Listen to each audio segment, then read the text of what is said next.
का हिस्सा बराबर बी का अनुपात, फार्मूला है साथियों, पुरानी वीडियो में दिया है, देख लीजिए। बी का अनुपात बटे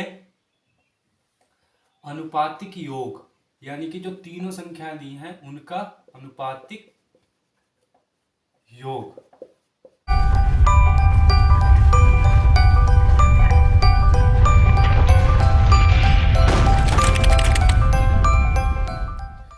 नमस्कार साथियों, मैं विष्णुकांत मिश्रा अपने YouTube चैनल समर्पण क्लास में आपका पुनः स्वागत करता हूं। तो आपको हम पढ़ा रहे थे अनुपात समानुपात। तो देखिए उसके कुछ सवाल हैं, हम सीख लेते हैं। तो पहला क्वेश्चन दिया है, दो संख्याओं का अनुपात 2:3 है। यदि प्रत्येक में 9 जोड़ दिया जाए तो अनुपात 3:4 हो जाएगा। देखिए फिर से, दो संख्याओं का योगफल, दो संख्याओं का अनुपात 2:3 है। यदि प्रत्येक में 9 जोड़ दिए जाए तो इनका अनुपात 3:4 हो जाएगा। तो हमें संख्या बतानी है। तो देखिए हल करते हैं। तो दो संख्याओं का अनुपात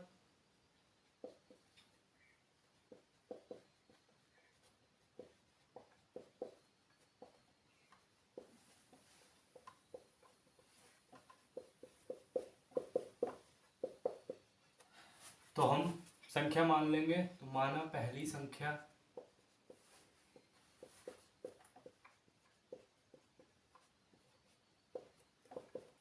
2x और दूसरी संख्या मान लेंगे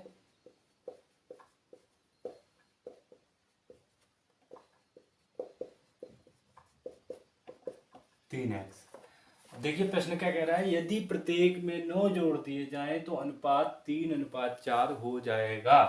तो देखिए, अच्छा अनुपात को हम बटे में भी लिख सकते हैं। तो प्रश्नानुसार क्या होगा, प्रश्नानुसार कह रहा है प्रत्येक में 9 जोड़ दिए जाए, तो इसमें भी 9 जोड़ दिए। अनुपात में दिया है तो हम बटे में लिख सकते हैं। तो 3/3x + 9, तो इनका अनुपात कितना हो जाएगा, 3:4, यानी कि 3/4। हम बटे में, अनुपात को बटे में भी लिख सकते हैं। तो देखिए अब इसे सॉल्व करेंगे, x का मान निकालेंगे। जो भी x का मान आएगा हम x की वैल्यू पहली संख्या और दूसरी संख्या में रख देंगे, यही हमारा आंसर हो जाएगा। चलो सॉल्व करते हैं। तो तिरछी गुणा करेंगे, 4 से इसकी मल्टीप्लाई, 3 से इसकी मल्टीप्लाई। तो 4 दूनी 8x + 4 नेम 36 बराबर 3 तिया 9x + 9 तिया 27। 9 को इधर ले आएंगे या 8 को उधर ले जाओ, कोई दिक्कत नहीं। x टर्म को एक तरफ, और तो देखिए x - 9x बराबर 27 - 36। तो यहाँ हमारा बचा 8 में से 9 गया तो -x बचेगा। यहाँ हमारा 27 में से 36 गए तो -9 बचेंगे। तो यहाँ से माइनस कैंसिल, x बराबर हमारा आ गया 9। तो देखिए, तो पहली संख्या दूसरी संख्या निकालेंगे। तो 9 आ गया। तो पहली संख्या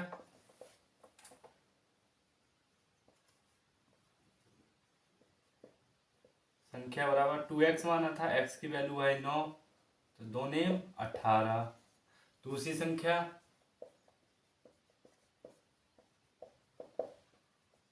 हमने मानी थी 3x, तो x की वैल्यू 9 आई, तो 9 तिया 27। तो पहली संख्या 18, दूसरी संख्या 27। अगर इनमें दोनों में हम 9 जोड़ देंगे तो इनका अनुपात। चलते हैं हम अगले क्वेश्चन की ओर, जो कि हमारा दिया है 9861 को 3 व्यक्तियों में जो ABC हैं में 3:11:5 के अनुपात में बांटे। ठीक, तो B का हिस्सा कितना होगा।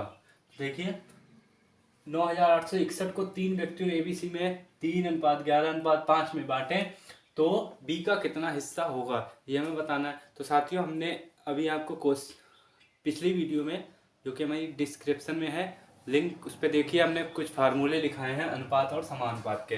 तो यही सब इस पे फार्मूला लगेगा, तो हम फार्मूला लिख लेते हैं। तो B का हिस्सा, अगर किसी का भी हिस्सा पूछेगा तो यहाँ पे B का हिस्सा पूछा तो B का लिख देंगे। तो B का हिस्सा बराबर B का अनुपात, फार्मूला है साथियों, पुरानी वीडियो में दिया है, देख लीजिए। B का अनुपात बटे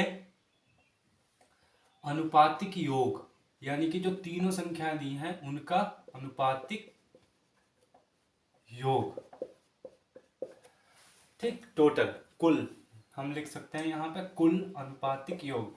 अब कुल संख्या यानी कि जो जिसमें से हमें बांटनी होगी तो वो होगी कुल संख्या। तो देखिए b का अनुपात बटे कुल अनुपातिक योग और गुणा b कुल संख्या। तो देखिए हम इसमें लगाएंगे तो b का अनुपात कितना है हमारा, तो हम लिख लेंगे यहाँ पर a अनुपात b अनुपात c बराबर 3:11:5। तो यहाँ पर देखिए b का अनुपात कितना हो गया 11 बटे तीनों का अनुपातिक योग जोड़ना तो 3 + 11 + 5। कुल संख्या कितना दिया है 98 61। तो देखिए टोटल 11 ही रहेगा, यहाँ पे जोड़ेंगे 5 और 3 8 और 10 8 और 11 19 गुणा 98 61। तो देखिए 11 बटे कितना हो गया 19 से कम 19 19 पंजे 95। अब यहाँ पर 3 बचा, यहाँ 36 हो गया, 19 से कम 19 36 में से 19 का कितने बचे 17 और ये हमारा एक बचा तो कितने हो गए 171। 19 ने 171 तो ये हमारा 11 गुणा 519। तो इसे 11 में 99 हासिल 9 11 एकम 11 और 9 20 हासिल लगा 2 11 पंजे 55 56 57। तो बी का हिस्सा आया हमारा 5,709 रुपये, जो हमें बी का हिस्सा पूछा था। तो बी का हिस्सा कितना गया 5,709 रुपये। बढ़ते हैं अगले क्वेश्चन को। लिखा है हमारा सीमा, किरण एवं उषा की आयु का अनुपात 2:3:4 है तथा किरण और उषा की आयु का अंतर 5 वर्ष है, तो सीमा की कितनी आयु होगी। तो देखिए सीमा, किरण, उषा हल करते हैं। तो माना अब इनका अनुपात दिया है तो पहले लिख लेंगे हम सीमा का अनुपात, सीमा, किरण और उषा की आयु का अनुपात।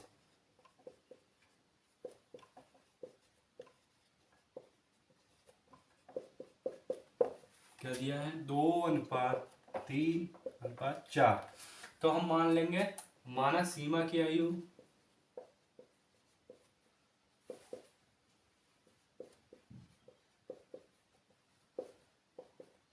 2x। देखिए साथियों अगर अनुपात में दिया है तो हम x करके मान सकते हैं। और किरण की आयु मानेंगे, माना किरण की आयु 3x और उषा की आयु कितनी हो गई 4x। तो देखिए हमने मान ली सीमा की आयु 2x, किरण की आयु 3x और उषा की आयु 4 वर्ष। तो देखिए अब यह क्या पूछा है, किरण और उषा की आयु का अनुपात मतलब अंतर 5 वर्ष है। तो किसकी, किरण और उषा, इन दोनों की एज का अंतर कितना है 5 वर्ष। तो प्रश्नानुसार प्रश्न हमारा क्या कह रहा है, लिखेंगे प्रश्नानुसार उषा की उम्र, उषा की आयु माइनस किरण की आयु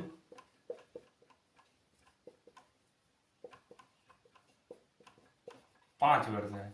तो देखिए साथियों अगर अंतर पूछता है तो हम क्या करेंगे, अंतर में माइनस कर देते हैं, यानी कि अंतर निकालने के लिए हम घटा देते हैं। तो देखिए उषा की आयु माइनस किरण की आयु बराबर 5 वर्ष। तो उषा की आयु कितनी थी हमारे पास 4 वर्ष यानी कि 4x और किरण की आयु 3x। तो टोटल इनका अंतर कितना है 5। तो देखिए 4 से 1 गया 3, 4 से 3 गया 1 बचा, तो x बराबर कितना हो गया 5। तो x बराबर 5 वर्ष हो गया। तो देखिए अब सीमा की आयु निकाल लेंगे। तो सीमा की आयु पूछे तो 2 × 5 बराबर 10 वर्ष। देखिए क्वेश्चन में सीमा की आयु पूछा, तो सीमा की आयु कितनी आ गई 10 वर्ष। तो अगर निकालना चाहे हम इन तीनों की भी निकाल सकते हैं। 3 × 5 बराबर 15 वर्ष। किरण की आयु इस तरह कितनी आ गई 15 वर्ष। उषा की आयु हो जाएगी 4 × 5 बराबर 20 वर्ष। साथियों देखिए 2 वर्ष सीमा की आयु 10 वर्ष, किरण की आयु 15 वर्ष, उषा की आयु 20 वर्ष। अगले क्वेश्चन की ओर उससे पहले आपसे निवेदन है कि अगर हमारा चैनल तक पढ़ाने का तरीका अच्छा लगा हो तो कृपया हमारा चैनल सब्सक्राइब करें और शेयर करें, जिससे अधिक से अधिक बच्चे पढ़ सकें। देखिए नेक्स्ट क्वेश्चन है, 1000 को 7:3 के अनुपात में बांटे। इसी की तरह दूसरा क्वेश्चन भी इस बोर्ड पे लिखा है, 200 रुपए को 8:7:5 के अनुपात में बांटे। साथियों अभी हमने आपको क्वेश्चन कराया है, जो बी का हिस्सा पूछा है, बस वही सेम क्वेश्चन है, सेम फार्मूला लगेगा, तो हम हल करते हैं।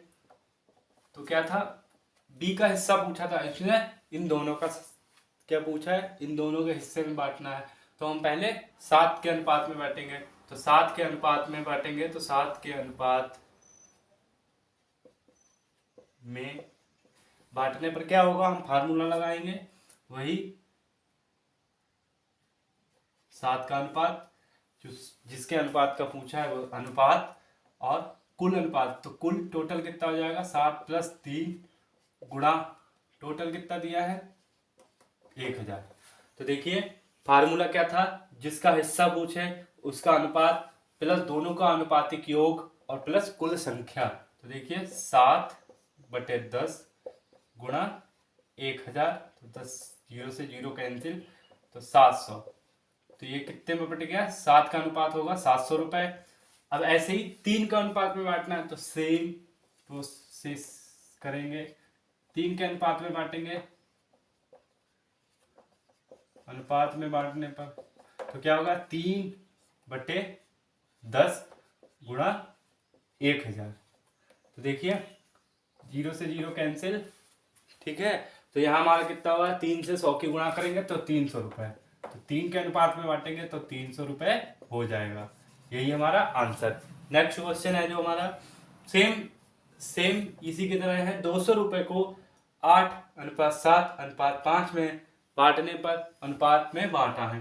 तो हम पहले 8 के अनुपात में बांटेंगे, 8 के अनुपात में बांटने पर तो क्या हो जाएगा, ऊपर लिखेंगे 8 बटे इन तीनों का अनुपातिक योग। तो अनुपातिक योग क्या होगा, 8, 7 और 5, इन तीनों को हम क्या करेंगे, जोड़ लेंगे, और गुणा कुल संख्या कितनी है 200 रुपए। तो देखिए क्या होगा, 8 7 15 और 5 20, तो 8/20 गुणा 200, तो 0 से 0 कैंसिल, 2 से 2 = 20, तो ये हो गया 80 रुपए। इसी प्रकार 7 से बांटेंगे, तो 7 को बांटने पर क्या होगा, हम ऐसे ही लिख देते हैं डायरेक्ट। तो 7 के अनुपात में बांटने पर क्या होगा, 7 ऊपर रहेगा, नीचे 20 हो जाएगा, गुणा 200, तो 20/200, ये हो गया 70 रुपए। इसी प्रकार अगर 5 रुपए में बांटेंगे तो क्या हो जाएगा, 50 रुपए। यही हमारा आंसर। 8:7:5 में बांटने पर क्या हो जाएगा, यहाँ पे 80 रुपए होगा, 80 रुपए, 70 रुपए और 50 रुपए। साथियों बढ़ते हैं अगले क्वेश्चन की ओर जो हमारे बोर्ड की तरफ है। तो देखिए, यदि रवि और साहू की मासिक आय क्रमशः 6000 रुपए तथा 7000 रुपए है, तो दोनों का अनुपात ज्ञात कीजिए। देखिए दोनों के कितनी दी है आय, 6000 और 7000। तो रवि की आय, अब इनके अनुपात निकालने, अनुपात आपको पता है, बटे में लिख देते हैं। तो साहू की आय, दोनों की आय का अनुपात पूछा है, तो यही रवि की आय बटे साहू की आय, 0 से 0 कैंसिल, ये 6/7 बराबर 6:7। तो रवि और साहू की आय का अनुपात हो गया 6:7। तो देखिए अगले क्वेश्चन है, 10, 20 तथा 30 का चतुर्थ अनुपाती ज्ञात कीजिए। साथियों हमने आपको फार्मूले लिखाया था, चतुर्थ अनुपाती का सूत्र क्या होता है, कोई भी 3 संख्या होती है A, B तथा C, इन तीनों का चतुर्थ अनुपाती निकालना होता है। तो ABC का चतुर्थ अनुपाती फार्मूला होता है हमारा B × सी अपॉन ए। क्या होता है? बी इंटू सी अपॉन ए। साथियों देखिए, तो यहां पर हमारा ए 10 हो गया, बी हमारा 20 हो गया और सी हमारा 30 हो गया। तो हमारा बी 20 गुणा सी हमारा 30/10। तो 10 दिया। अब देखिए 0 से 0 कैंसिल, तो इनके 20 दिया 60। तो हमारा जो अगला अनुपात हो गया 60। चतुर्थ अनुपात कितना हो गया? 60। यही हमारा आंसर। नेक्स्ट क्वेश्चन है, ₹5 और 50 पैसे का अनुपात ज्ञात करें। यानी कि ₹5 और 50 पैसे का अनुपात ज्ञात करना है। तो हमने आपको पहली वीडियो में बताया था कि अगर अनुपात ज्ञात करना हो तो हमें उसके लिए या तो रुपए को पैसे में कन्वर्ट करें या पैसे को रुपए में कन्वर्ट करें, तभी हमारा अनुपात निकल सकता है, अन्यथा नहीं। तो देखिए हम क्या करेंगे, पैसे को ऐसे ही रहने देंगे, रुपए को पैसे में कन्वर्ट कर लेंगे। क्योंकि 1 रुपए में 100 पैसे होते हैं, तो 5 रुपए में कितने हुए? 500 पैसे। तो 5 रुपए में बराबर 500 पैसे। तो देखिए अनुपात में बदलना है, तो अनुपात बराबर 500 पैसा बटे 50 पैसा। 0 0 कैंसिल, 5 दशावन 50। तो हो गया 10:1। यही हमारा आंसर, यानी कि 5 रुपए और 50 पैसे का अनुपात होता है 10:1। तो साथियों, आज हमने आपको जो भी क्वेश्चन सिखाए हैं उनसे रिलेटेड कुछ क्वेश्चन आपको होमवर्क दे रहे हैं जो आपकी स्क्रीन पर लिखे हुए हैं। तो कृपया आप उन्हें हल करके कमेंट बॉक्स में उनका आंसर जरूर लिखें।